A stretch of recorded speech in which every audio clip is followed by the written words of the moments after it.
দুপুরবেলা তারপরে বাড়ি ফিরে গেছিলাম, তারপরে একটু রেস্ট নিয়ে রেডি হয়ে পড়েছিলাম, আর রেডি হয়ে চলে গেছিলাম ভ্যানুতে, একদমই সামনে যেহেতু।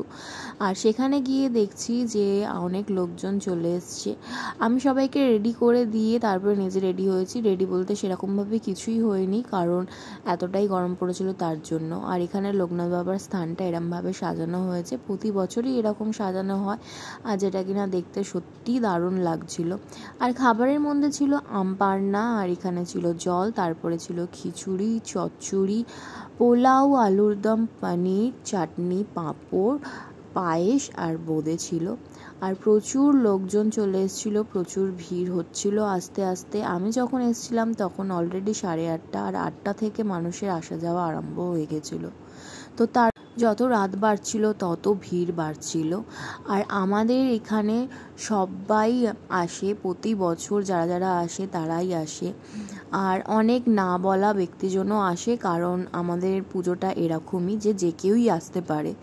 আর তারপরে অনেকটাই রাত হয়ে গিয়েছিল, এদিকে কাকিমারাও খেতে বসে গেছিলো, আর এদিকে আমি, সৌরভ, কাকি আর মা সবাই মিলে বসে গেছিলাম।